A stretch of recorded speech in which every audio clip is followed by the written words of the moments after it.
Mr. Loiselle, how are you doing, my brother?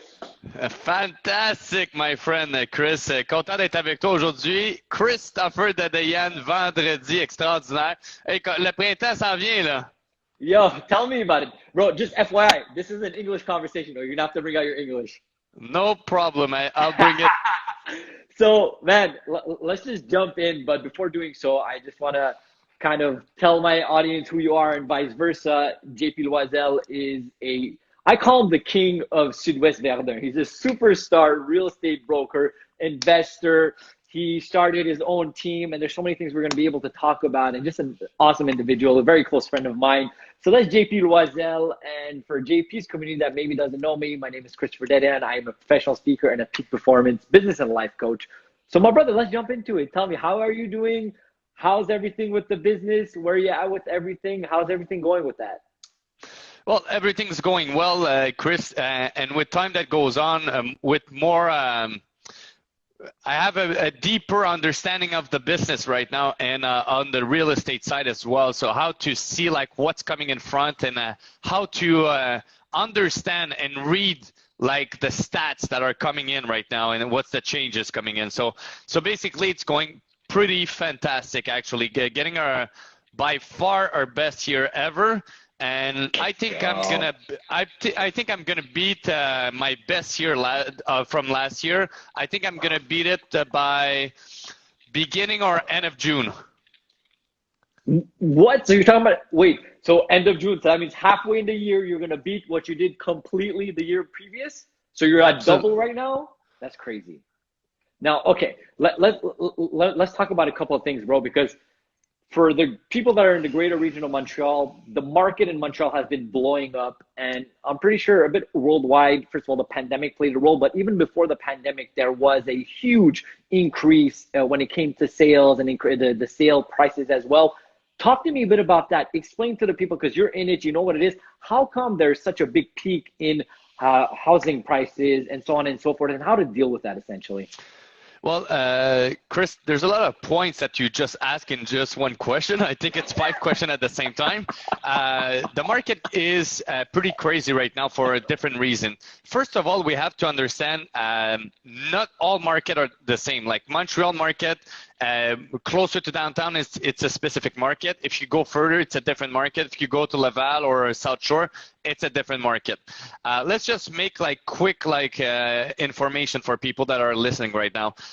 Montreal market right now, there's different sector that inventory was very low and right now has tendency to go a little bit up.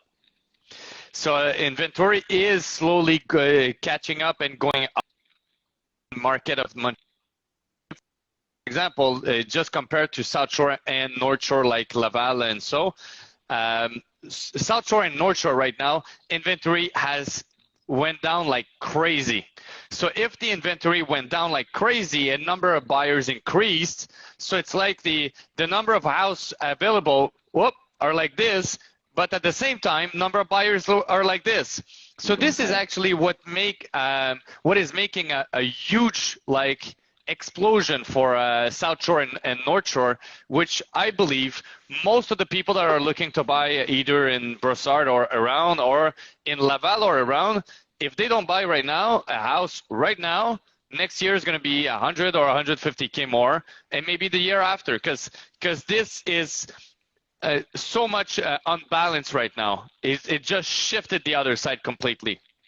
So that is so interesting, and thank you for that on what you just mentioned. Essentially, there is it's offer and demand, right? Real estate is 100% offer and demand, such as a lot of the things. And right now, what you're saying, certain markets like the North Shore and South Shore, there's a lot more demand. So there's people that want to buy the houses, and there's less houses on the market. Now, how does it shift? Why does it shift from one way to another? Why right now there's less houses on the market towards a couple of years back there was more houses on the market? And how does the market shift back to, let's call it, a more stable thing? Do you have the answer to that? What's your professional opinion with that? I think, Chris, it all comes down to what I used to hear like 10 years ago is from my point of view, because I'm closer to Sud-Ouest, downtown and everything. I'm about 15 minutes away from downtown. And people that were coming inside our sector, most of the time was coming from South Shore and North Shore. they were coming in to work close to downtown because they had a job downtown. So basically, the people that were coming in, they were coming in from the outside. A lot of people actually were coming in. First, they bought a condo, then probably buying a second condo or buying a threeplex, fourplex, whatever. So at this stage, what happened is, if those people are coming in, and right now some of the people realize that they don't need to be close right now. They can be outside and have the same job and go back to what they're used to be living, basically. So, I mean, what it comes down to in some way, shape, or form, the pandemic's playing a huge role because, like you're saying, the fact that these people that were coming from the South Shore and North Shore going to Montreal to be closer to work, now they're doing the opposite because they're all working from home in some way, shape, or form. And not only for average properties with a certain price range, but in the higher end properties as well. Because like you said, if somebody has a property in Montreal and then wants to go buy in the North Shore and the South Shore, their dollar is going to go so much further. So the market has changed for properties that are in 2 million to a million. They're going a lot faster as well. So that's interesting. So there is going to be that dichotomy that's getting created until it kind of equals out. And talk to me about. I think so, Chris. Just to push a little bit on that. Successful people value a lot more value time a different way than other people. Time is so much important. So this is the reason why they came close, because they were going to have a smaller condo, but to be close, so hiring. And right now, this need kind of doesn't have to be close right now because they can match the same need of time by being further. This is what is happening right now. All right, man, I love what you just brought there. You brought your mindset, and obviously we're talking about real estate. We're going to go into obviously your peak performance mindset individual as you are, and you just said it. People that achieve at very high levels value their time so much more than anything else. So like you said, they were coming to Montreal to get a smaller environment, but to value their time and have more time with their family. So spot on with that. And JP, tell me, is it still time to invest? Not like only buy to live in it, but what's up with the investment side of things in the greater region of Montreal? Is there still opportunities or it's pretty high? What would you suggest somebody's like, hey, I want to start investing and really diving into that market? Well, it depends on what people are looking for. I think from an investor point of view, I started investing in real estate about 5 to 7 years ago and invested every single year since then. And it's a different shift and it's a different way of seeing things. Like I used to buy a sixplex for $700,000-800,000. Right now, the sixplex are worth 1.3 to 1.5 million. So it's a different way of seeing things. I used to buy things and optimize the value of those buildings. Is it really the time to optimize and maximize? I'm not sure for that.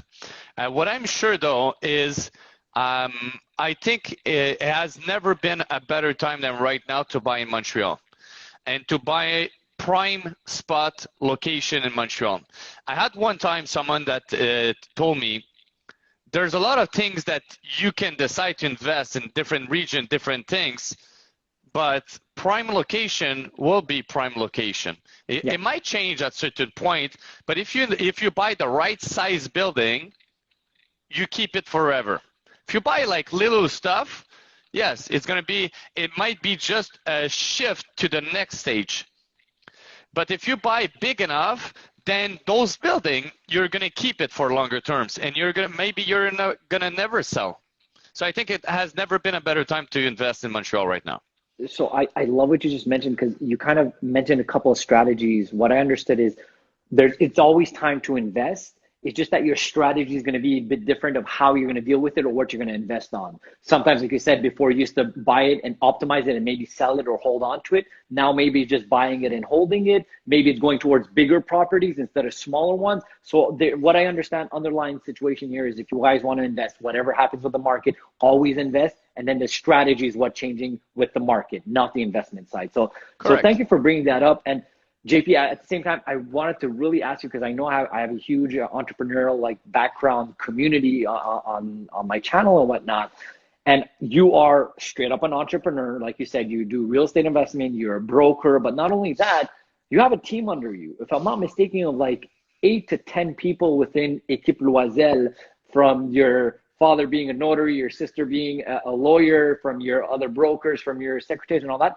What is the best thing you could say to somebody that's starting up a team, not only in brokerage, but in general as an entrepreneur? What advice can you give them, like how to be a good boss, how to encourage your employees? Once again, I gave you a lot of questions there, but it kind of comes down to the one thing, which is what would you say to somebody that's starting a team, how to be a better leader? Because you've been doing it for a long time now, and you've been very successful at it. So what would you say to that?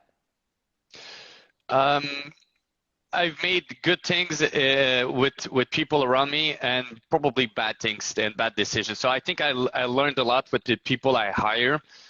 They say hire slow, fire fast, and I didn't understand that until I understand that.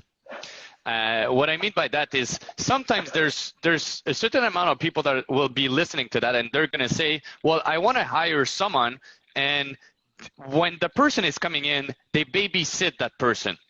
They absolutely babysit, and they full heart into it. Yes, but I put full heart into it. This person's going to be successful. This person's going to help me. This, and then 1, 2, 3, 4, 5 months after, this person is out. This person is going looking for something else. So make sure that you're not doing it completely so that you don't get discouraged. I think this person needs to show like they are independent. They can do things. Doesn't mean you cannot put a structure into place. But if you babysit the person and you're just to like you in front and you say you look do it. No, look. You make a plan. You explain what's the plan, and then you follow up on the plan. But if you're just beside and looking at the person, you're not going to get what you're looking for. And after that, you're not going to be beside. So what's going to happen? So building a team is building the right people around you. Like I have my father notary, my sister's a lawyer, and the people around me as well. So make sure that you have the right people around you to get to the level you want to be. Because the more value there is around, the better branding you have, and the better credibility you can bring on the table, no matter what you're doing. If you're if you're making a real estate team or any kind of business, you need the branding to be up, and the more competence there is around you. Because I think in 2021, it's not just like, yes, I'm a lawyer. Yes, I'm a realtor. Yes, I don't think I'm a realtor. I'm JP, and JP is 1, 2, 3. And yes, he is a realtor. So make sure that you use that in your business as well.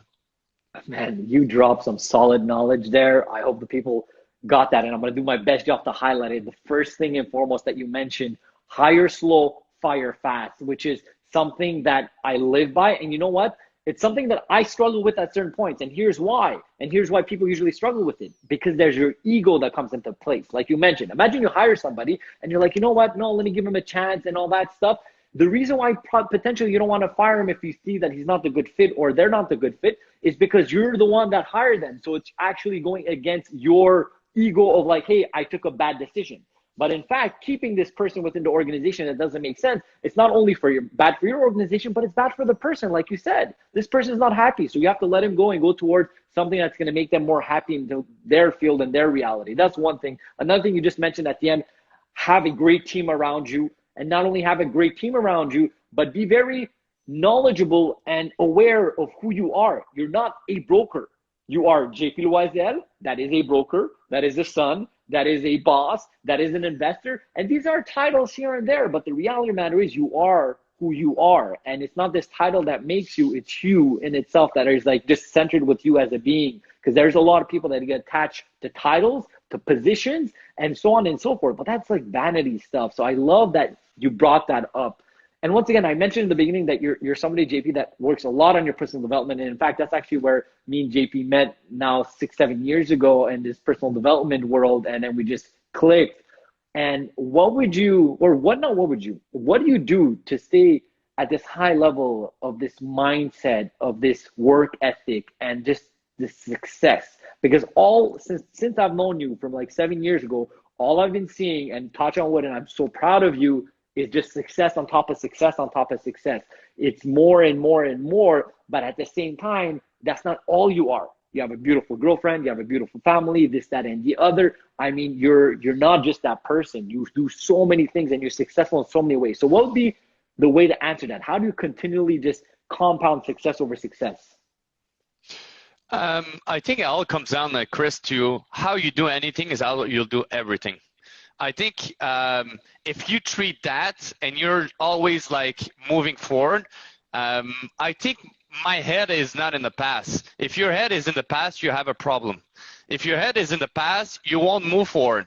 When you look, and it happens to me as well, okay? Sometimes I have certain moments in my life that I look in the past, say, hey, it was great, it was great.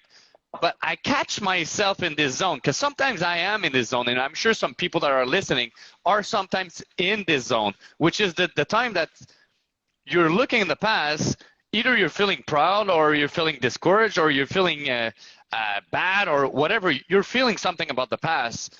But if you capture yourself, just take yourself out and say, you know what? Life is not in the past. If something happened in the past that is great, then say, yes, it was great. It was phenomenal. Now next, what am I going to do today and tomorrow and in the near future? Because yes, I plan for the long-term future, but I actually live in what I call the future present. Because the present is right now, but can you really touch the present? Like, can you touch it? I don't think we can. Yes, there's people meditating and doing a lot of things about being like present in what's going around you. But I'm actually building like what's coming in 5 minutes, what's coming in an hour. Yes, I'm living the 5 minutes and the hour, but I'm already there. I'm already in advance. I want to play chess. I want to be 3 steps in advance. It's same thing in life. So I want to play a little like the future present, just a slightly in advance in life. Not just not like living in 5 to 10 or 15 years in advance, but if I can play an hour a day, a month in advance, or a year in advance, depending on how I see it, I want to always future pace myself. So that was amazing. First and foremost, essentially, a couple of things once again to highlight over there is the fact that you take moments to look at your past successes or your failures and learn from them, but you don't live there. You understand that that is in the past. If you stay on your laurels, you're not going to succeed in the present and in the future. So that's essentially one thing. And then you mentioned as well, not only you look in the future towards X amount of years, 5 years, 10 years, whatever, but you look in the short to medium future and you always live there. Now, you did mention a couple of timelines. What is the most timeline that you live by? Is it like usually 1 month ahead? Are you usually 1 week ahead? Are you usually like legit like an hour ahead? What's that like the most timeline? Because what I understand, you're saying that you live the present moment, but you're not too much in that present moment. You're more a couple of hours ahead or a couple of weeks. What's that timeline and how do you go about that to really put that into action essentially? Well, I think you touched a couple of good points, Chris. The present, it's basically the action. It's basically what you do, right? So the present is the Absolutely. actions.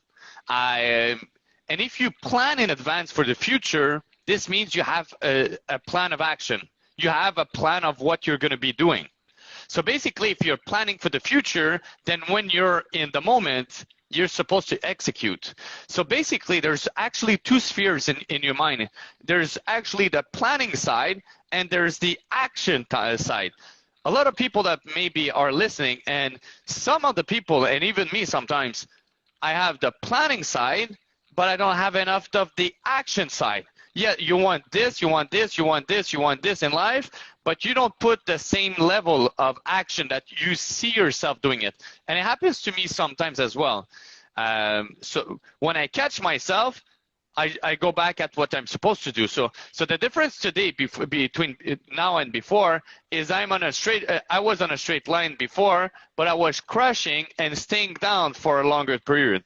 Right now, when I see myself catching, going left or right, and I'm not supposed to, I'm up right away and I'm back. Okay. So that's, I would say, is the biggest difference, because it's not that today it's not that I'm not failing. It's just that I stand up quicker.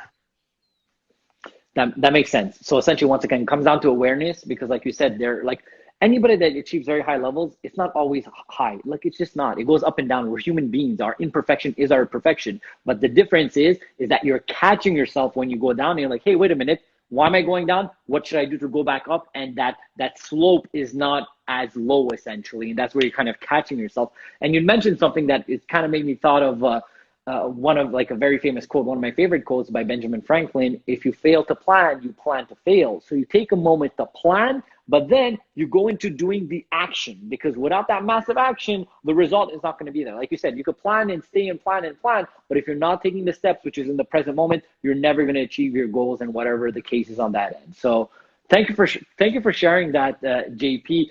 And one last thing, because like, I mean, the way that like people don't know you or whatever, they just listen to this, man, you are a legit superstar.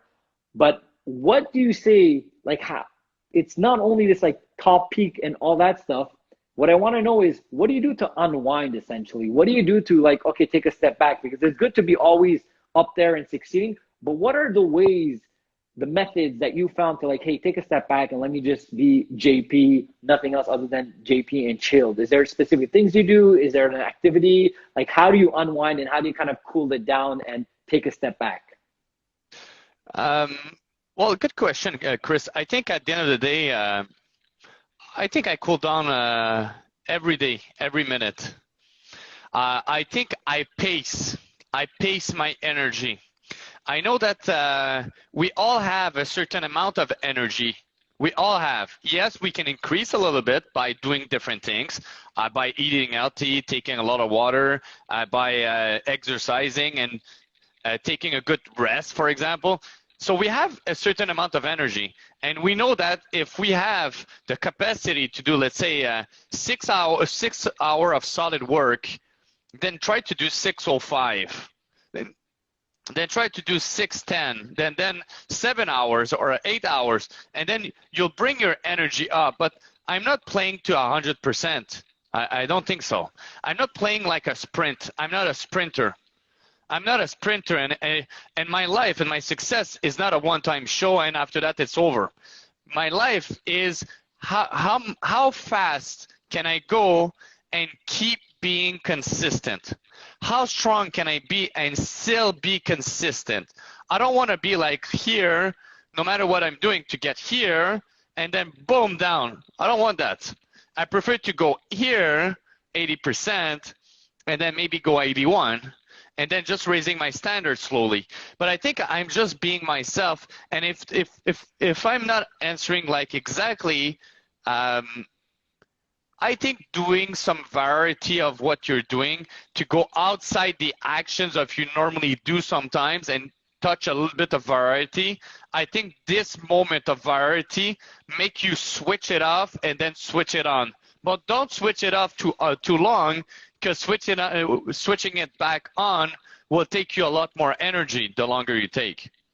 I mean, JP, that was amazing and spot on. So essentially what you're saying is first and foremost, your goal is not to be 100 on 100 because that's not something you could maintain. It's not something you should maintain. But your goal is to, let's say, be around 80%, but be 80% consistently all throughout time. So by doing that, because you're not pushing yourself to the max of the limit, you're able to recuperate, go forward, and then every single time add your 80, an extra percent, and then another extra percent. So that an extra percent, you get used to it and it becomes your new 80. So it's just growing that aspect. And then as well, you mentioned at the end, which is super interesting, the fact that you do a variety of things that you get out of your normal routine. The fact that, hey, imagine you're a broker, that's not all you do other stuff.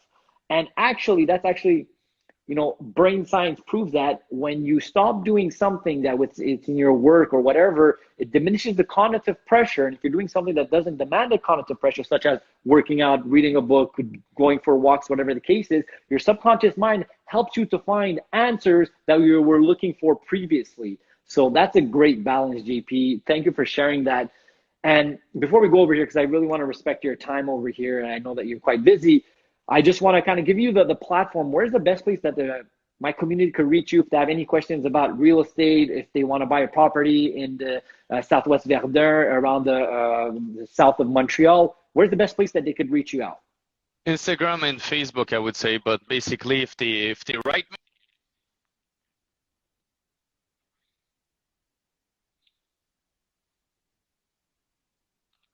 just discuss good as well.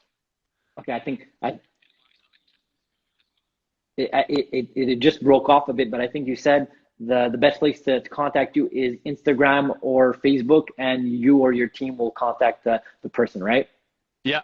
Spot on. So my brother, keep on doing you. Congratulations, all your success. Already projected to have a phenomenal year, your best year. And if there's anything I could do to support you, JP, you know I'm here. I'm a fan, brother. And yeah, man, keep up the phenomenal work. Thank you, Chris. It was a pleasure. Oh no, you froze again.